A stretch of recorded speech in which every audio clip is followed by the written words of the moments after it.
सुप्रभात। मैं प्रणति सिंह चौहान आज आपको मेवाड़ धरा की वीरों की कहानी एक कविता के माध्यम से सुनाने जा रही हूँ, जो कि पंडित श्री नरेंद्र मिश्र जी के द्वारा लिखी गई है।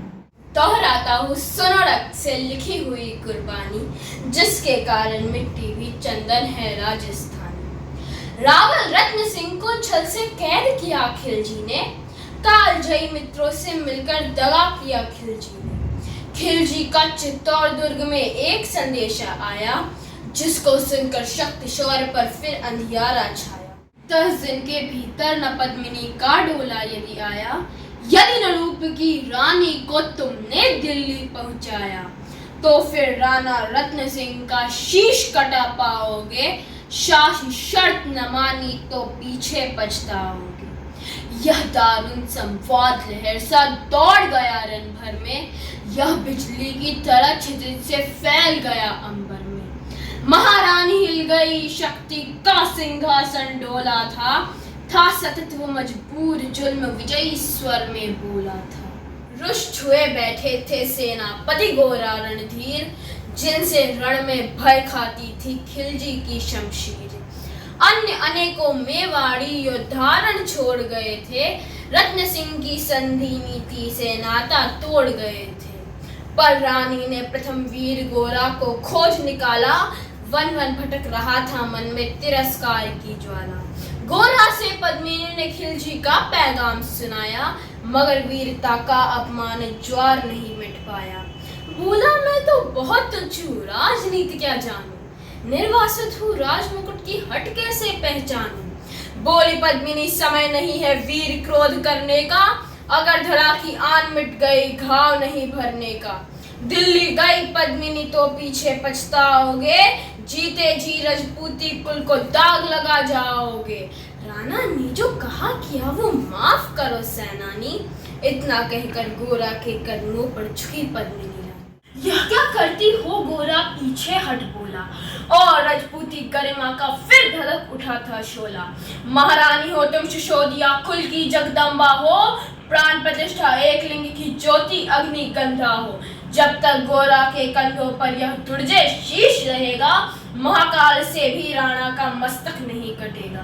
तुम निश्चिंत रहो महलों में देखो समर भवानी, और खिलजी देखेगा केसरिया तलवारों का पानी। राणा के सकुशल आने तक गोरा नहीं मरेगा, एक पहाड़ सट कटने पर यह धड़ युद्ध करेगा।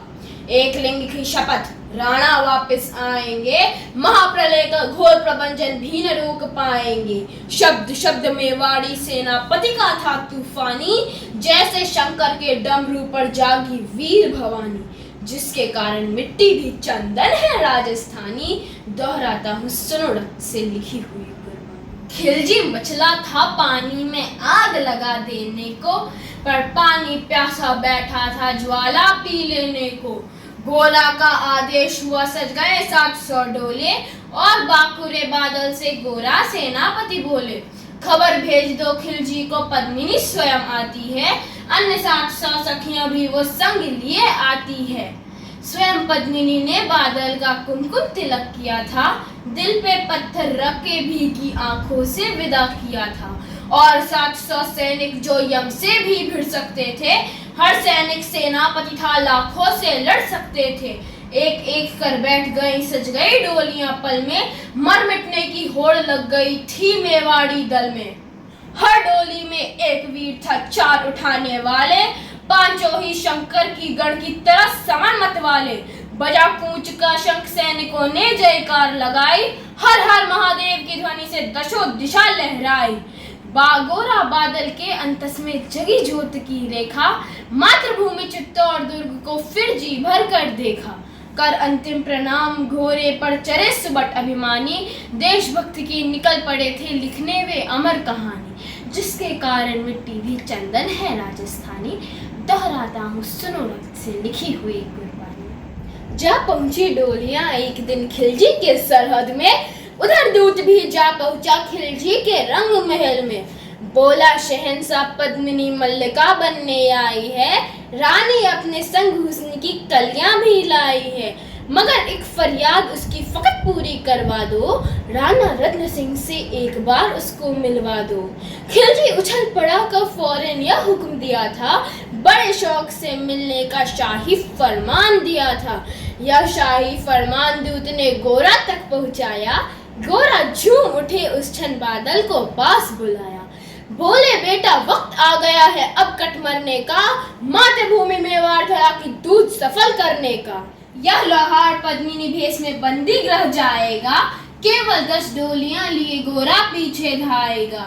यह बंधन काटेगा हम राणा को मुक्त करेंगे, घुड़सवार कुछ उधर आड़ में ही तैयार रहेंगे। जैसे ही राणा आए वे सब आंधी बन जाएं और उन्हें चित्तौड़ दुर्ग पर वो सकुशल पहुंचाए। अगर भेद खुल जाए वीर तो पल की देर न करना, शाही सेना आ पहुंचे तो फिर बढ़कर रण करना। राणा जाए जिधर शत्रु को उधर न बढ़ने देना, और एक यवन को भी उस पथ पांव न धरने देना। मेरे लाल लाडले बादल आन न जाने पाए, तिल तिल कट मरना मेवाड़ी मान न जाने पाए। ऐसा ही होगा काका रजपूती अमर रहेगी, बादल की मिट्टी में भी गौरव की गंध रहेगी। तो फिर आ बेटा बादल सीने से तुझे लगा लूं, हो न सके शायद अब मिलन अंतिम लाड लड़ा लूं। यह कहा बाहों में भरकर बादल को गले लगाया, धरती हिल गई अंबर का अंतस मन भर आया। सावधान कर पुनः पथ पर बढ़े गोरा सेनानी, पोंछ लिया झट से मुड़कर बूढ़ी आंखों का पानी। जिसके कारण मिट्टी भी चंदन है राजस्थानी, दोहराता हूँ सुनो रक्त से लिखी हुई कुर्बानी। गोरा की चादरी चली राणा के बंधन काटे, छाट छाट कर शाही पहरादारों के सर काटे। लिपट गए गोरा से राणा गलती पर पछताए, सेनापति की नमक हलाली देख नयन भर आए। पर खिलजी का सेनापति पहले से ही शंकित था, वे मेवाड़ी चट्टानी वीरों से आतंकित था। जब उसने लिया समझ पद्मिनी नहीं आई है, मेवाड़ी सेना खिलजी की मौत साथ लाई है। पहले से तैयार सैन्य दल को उसने ललकारा, निकल पड़ा टिड्डी दल रण का बजने लगा नगाड़ा। दृष्टि फिरी गोरा की मानी राणा को समझाया, रण मतवाले को रोका जब रण चित्तौड़ पठाया। राणा चले तभी शाही सेना लहरा कर आई, खिलजी की लाखों नंगी तलवारें पड़ी दिखाई। खिलजी ललकारा दुश्मन को भाग न जाने देना, रत्न सिंह का शीश काट कर ही वीरों दम लेना। टूट पड़ो मेवाड़ी शेरों बादल से ललकारा, हर हर महादेव गर्जा नभ भेदी जयकारा। निकल डोलियों से मेवाड़ी बिजली लगी चमकने, काली का खप्पर भरने तलवारें लगी खटकने। रत्न सिंह के पथ पर शाही सेनापति तनिक बढ़ा था, पर उस पर तो गोरा हिमगिरी सा अड़ा खड़ा था। कहा जफर से एक कदम भी आगे बढ़ न सकोगे, यदि आदेश न माना तो कुत्ते की मौत मरोगे। रत्न सिंह तो दूर न उनकी छाया तुम्हें मिलेगी, दिल्ली की भीषण सेना की होली अभी जलेगी। यह कहकर महाकाल बनकर गोरा रण में हुंकारा, लगा काटने शीश बही समर में रक्त की धारा। खिलजी की असंख्य सेना से गोरा घिरे हुए थे, पर मानो जैसे वो रण में मृत्युंजय बने हुए थे। पुण्य प्रकाशित होता है जैसे अग्रत पापों से, फूल खिला रहता है असंख्य कांटों के संतापों से। वो मेवाड़ी शेर अकेला लाखों से लड़ता था, बड़ा जिस तरफ वीर उधर ही विजयी मंत्र पढ़ता था। इस भीषण रण से दहली थी दिल्ली की दीवारें, गोरा से टकराकर टूटी थी खिलजी की तलवारें। मगर कयामत देख अंत में छल से काम लिया था, गोरा की जंघा पर अरी ने छिपकर वार किया था।